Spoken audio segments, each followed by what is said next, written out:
Bwana Yesu asifiwe sana. Ninakukaribisha katika podcast yetu nzuri ya shule ya Roho Mtakatifu, The School of Spirit podcast. Karibu sana. Katika session yetu ya leo, Roho Mtakatifu ametupa kujifunza kwa habari ya siri iliyopo katika siku ya kuzaliwa. Natamani ukaangalia kile kitabu cha Mwanzo, ile sura ya 40. Ukisoma kuanzia mstari wa kwanza mpaka mstari wa 23, utakutana na habari nzuri kidogo ambayo inaonyesha wafanyakazi wawili wa Farao ambao Farao aliwatupa gerezani kwa sababu ya makosa tofauti. Na kwa lile gereza walilotupwa lilikuwa ni gereza ambalo Yusufu pia amefungwa ndani yake. Maandiko yanasema Yusufu akiwa ni anawahudumia wale wafungwa wengine, siku moja akawakuta wafungwa wamefadhaika sana, na alipouliza, maandiko yanasema wakamwambia ni kwa sababu ya ndoto walizoota kila mmoja kwa wakati wake. Watu wakamsimulia Yusufu ndoto zao ili waweze kupata tafsiri yake ni nini, na Yusufu akawapa tafsiri kila mmoja kwa ndoto yake. Maandiko yanasema hao jamaa, kwa jinsi ambavyo Mungu alikuwa amewasemesha katika zile ndoto, ilikuwa ni kutaka kuwaonyesha juu ya kile ambacho kitaenda kutokea katika hatima zao. Ukisoma kwenye kile kitabu cha Ayubu, ile sura ya 33 mstari wa 14 na mstari wa 15, maandiko yanasema Mungu unena mara moja, naam hata mara ya pili, ijapokuwa mtu hajari, katika ndoto, katika maono ya usiku, usingizi mzito uwajiliapo watu. Kwa hiyo tuna uhakika kabisa ya kwamba hawa watu wawili wafanyakazi wa Farao, Mungu alitaka aseme nao kwa habari ya hatima za maisha yao, na ndio maana aliwapa specific time juu ya kile ambacho kinaenda kutokea baada ya muda fulani kupita. Maandiko yanasema ndani ya siku 3. Kitabu cha Mhubiri ile sura ya 3 mstari wa kwanza anasema kwa kila jambo kuna majira yake na wakati kwa kila kusudi chini ya mbingu. Kwa tuna uhakika kabisa ni Mungu alikuwa anawasemesha juu ya wakati ambao umebeba hatima zao, na baada ya ule muda ni kweli kile kitu kikatokea. Sasa nataka uone kitu. Ukisoma kwenye kile kitabu cha Mwanzo hiyo sura ya 40 kwenye ule mstari wa 20, maandiko yanasema ikawa siku ya 3, siku ya kuzaliwa kwake Farao. Nataka uone kitu. Wakati Yusufu anawafasiria ndoto, aliwaambia baada ya siku 3, akawaambia mmoja wao atainuliwa katika nafasi yake ya utumishi kwa mfalme bwana wake Farao, na mwingine ataangamizwa kabisa. Sasa maandiko yanasema baada ya siku 3, maana yake ile timing ambayo Mungu aliwasemesha ya kwamba vitu vinaenda kutokea baada ya huo muda kufika. Sasa maandiko yanasema siku iliyokuwa imebeba hiyo nguvu ya kuangamiza mmoja na kumuinua mwingine, maandiko yanasema siku ya kuzaliwa kwake Farao. Kwa nini Biblia iweke msisitizo wa kitu hiki ya kwamba kilitokea, lakini ilikuwa ni lazima iwe siku ya kuzaliwa kwake Farao?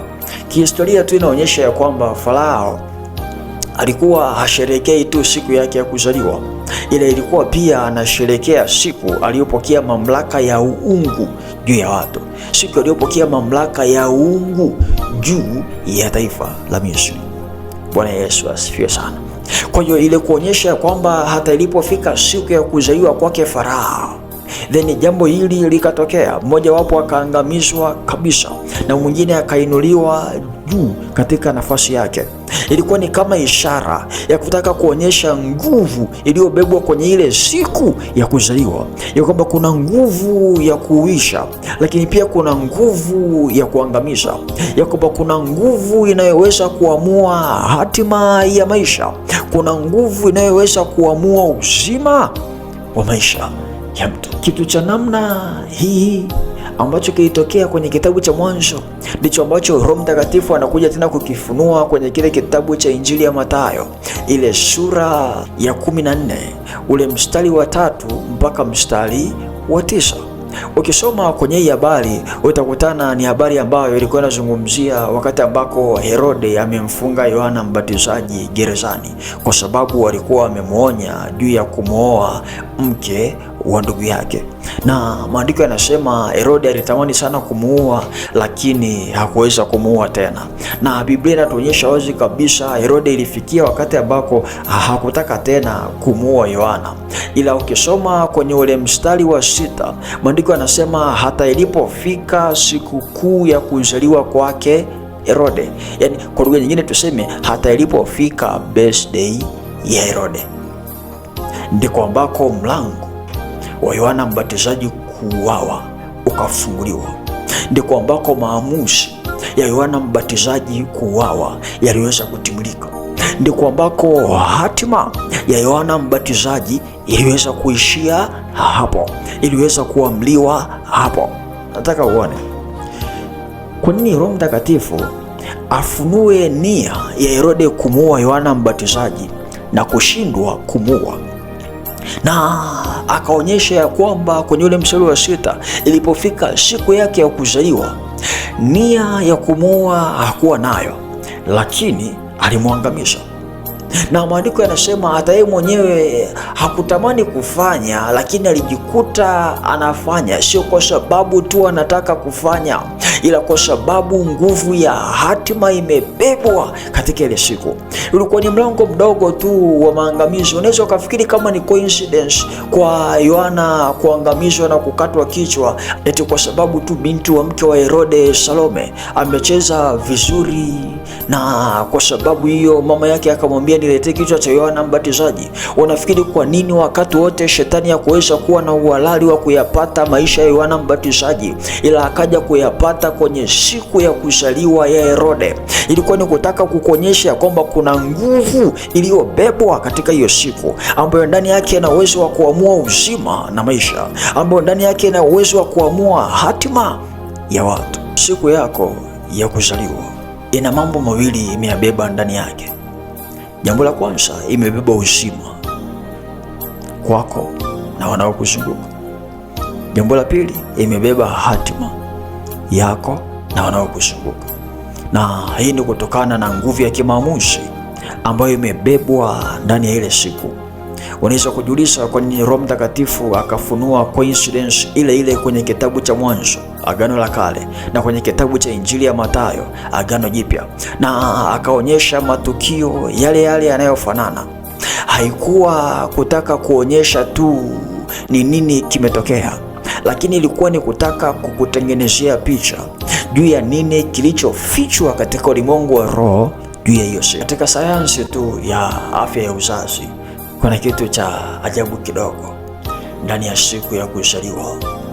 Wataalamu wanakiita dakika ya dhahabu, yani the golden minute. Muda kidogo ambao ndani yake umebeba nguvu ya kuamua uzima wa mtoto kuishi ama kutokuishi. Muda kidogo ambao ndani yake umebeba nguvu ya kuamua hatima ya mtoto, aidha kuwa mzima ama kuwa na changamoto nyingine za kimaisha. Yote hiyo ilikuwa ni nini? Nataka uone umuhimu uliobebwa katika siku. Kwa nini? Kwa sababu katika sayansi ya rohoni, siku ya kuzaliwa imebeba nguvu ya namna ile ile ya kuweza kuamua uzima, ya kuweza kuamua hatima. Ukisoma katika kile kitabu cha Mwanzo ile sura ya 25 na ule mstari wa 22 mpaka mstari wa 26, utakutana na habari ya mke wa Isaka alipokuwa mjamzito, na maandiko yanasema yule mwanamke alipata shida sana na ule ujauzito, kwa sababu vita ilikuwa inapigwa katika tumbo lake la uzazi. Na maandiko yanasema ilifika wakati akamwambia Mungu, kama hali ni hii sasa, kuishi kwa nifaa nini? Basi ni bora nikafa. Maandiko yanasema yule mwanamke akaamua kwenda kumuuliza Mungu juu ya nini kinachoendelea, na Mungu akampa majibu ya kwamba mataifa mawili yanashindana tumboni kwako, na kwa sababu hiyo basi mdogo atamtawala mkubwa. Sasa nataka uone msisitizo kidogo ulioko pale, ukisoma kwenye ile Mwanzo sura ya 25, ukisoma kwenye ule mstari wa 24. Maandiko yanasema siku zake za kuzaa zilipotimia, tazama, mapacha walikuwamo tumboni mwake. Wa kwanza akatoka, naye alikuwa mwekundu mwili wote kama vazi la nywele, wakamuita jina lake Esau. Baadaye ndugu yake akatoka, na mkono wake unamshika Esau kisigino, akaitwa jina lake Yakobo. Nataka uone kitu. Kama ni mfuatiliaji vizuri wa Biblia, utagundua Esau japokuwa alikuwa ni mzaliwa wa kwanza, ila kuna mambo mawili yalitokea kwake akiwa mkubwa. Jambo la kwanza, aliweza uzaliwa wake wa kwanza, haki ya uzaliwa wake wa kwanza kwa sababu ya chakula. Jambo la pili, alikosa nafasi ya kubarikiwa na baba yake kwa sababu mdogo wake alimuovertake yeye akiwa amechelewa kwenda kutafuta mawindo ili atengeneze chakula cha kumfurahisha baba yake. Sasa nataka uone kitu. Katika tukio la kwanza la Esau kuuza uzaliwa wake wa kwanza, hakushtuka kwa sababu alikuwa na njaa, alikuwa na uhitaji. Katika tukio la pili la Esau kukosa mbaraka kwa baba yake kwa sababu ya kuchelewa kuinda na kukuta mdogo wake amechukua mbaraka wote, maandiko yanasema alikasirika sana na kumchukia ndugu yake. Lakini nataka uone kitu. Kama Esau angekuwa na jicho la kinabii, asingetakiwa kuifikiria siku waliochelewa kuinda ama kuifikiria siku aliyopewa chakula na yeye kuuza haki ya uzaliwa wa kwanza. Ila jambo la kwanza ilibidi aanze kuifikiria siku aliyozaliwa. Kwa nini? Kwa sababu maandiko yanasema katika siku ya kuzaliwa ndiko ambako palitokea ishara ya mdogo wake kumtawala. Maandiko yanasema alikuwa wa kwanza kuzaliwa, lakini Yakobo alitoka ameshika kisigino chake, ikiwa ni kama ishara ya kwamba hata kama ni wa kwanza kuzaliwa, lakini bado nitakontrol njia zako, lakini bado nitakuendesha hatua zako, lakini bado nitakuwa mkubwa kwako. Ni kitu gani nataka uone?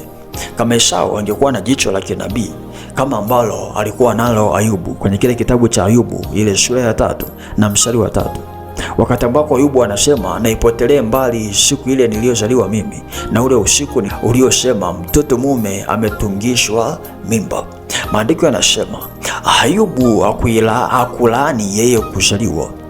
Ayubu hakulaani existence yake ya maisha. Ayubu hakulaani maisha yake na uhai alio nao, ila Ayubu alishughulika na siku aliyozaliwa. Kwa nini? Kwa sababu alipopiga picha na kutazama, akaona hatima yake imebebwa kwenye siku yake ya kuzaliwa. Akaona ugumu anaokutana nao umebebwa kwenye siku yake ya kuzaliwa, akaishughulikia wakati ambako anakutana na ugumu wake. Nini ambacho nataka ukione? Usiishie tu kuifurahia siku yako ya kuzaliwa kwa kutazamia kwa jicho la kawaida. Itazame kwa jicho la rohoni, ya kwamba ndani yake kuna kitu cha kiroho kimefichwa hapo. Kuna watu wengi ambao maono yao yaliangamizwa katika siku zao za kuzaliwa. Kuna watu wengi ambao maisha yao yameangamia katika siku zao za kuzaliwa. Inawezekana wakaitazama kwa sura ya kawaida, lakini kama ukikaa vizuri na Mungu utagundua kwamba kwenye siku yako ya kuzaliwa ndio siku ambayo Roho Mtakatifu anaachilia nguvu ya kuhuisha maono yaliyopo ndani yako. Ndio siku ambayo Roho Mtakatifu anaachilia nguvu ya kukutengenezea picha uliyoona kwamba haitawezekana na kukuonyesha kwamba inawezekana kwa 100%. Ndio siku ambayo shetani ataachilia nguvu kubwa ya kuhakikisha kwamba anazika vilivyoko ndani yako. Ndio siku ambayo shetani ataitumia kuhakikisha anavuruga ile mbegu ya ukuu iliyopandwa ndani yako. Lakini ndio siku ambayo Roho Mtakatifu atahakikisha anaachilia kiu ya kutafuta, atahakikisha anaachilia kiu ya kuongezeka ndani yako. Usiishie kuisherekea siku yako ya kuzaliwa kama celebration day, lakini ishughulikie siku yako ya kuzaliwa kama creation day, ambayo imebeba nguvu ya kuamua hatima yako katika ulimwengu wa kiroho, ambayo imebeba nguvu ya kuamua uzima katika ulimwengu wa kiroho. Historia inaonyesha kwamba Herode katika siku yake ya kuzaliwa, kati ya maisha yaliweza kuondolewa ni maisha ya Yohana Mbatizaji. Lakini jambo la pili, hayakuharibika tu maisha ya Yohana Mbatizaji kwa kuangamizwa, lakini pia yaliharibika maisha ya Herode mwenyewe kwa kupoteza ukuu wa ufalme wake. Hatima yake ilivurugika kwa sababu aliibeba laana. Ni kwa kiasi gani shetani ameruhusu laana kupita kwenye maisha yako katika siku yako ya kuzaliwa? Ni kwa kiasi gani shetani amevuruga hatima yako na yanayokuzunguka katika siku ya kuzaliwa? Niko hapa kukuletea habari njema ya kwamba haijalishi ni kwa kiasi gani shetani alitumia siku yako ya kuzaliwa ili kuvuruga hatima yako, hata kama kuna laana ilipita katika siku yako ya kuzaliwa kwa sababu ya dhambi, kama ambavyo ilipita kwa Herode, nataka kukuhakikishia kwamba Mungu na rehema zake yupo kwa ajili ya kushughulika na siku yako kwa upya. Yesu yupo kwa ajili ya kuhuisha kwa upya kabisa. Anza kushughulikia siku yako ya kuzaliwa sio tu kama sehemu ya kusherekea kwa chakula na burudani, ila kama sehemu ya kushughulika kwa neno la Mungu na maombi, kama sehemu ya kushughulika kwa kutengeneza uhai na kuimarisha hatima kwa maombi katika Roho Mtakatifu. Na Mungu akusaidie sana.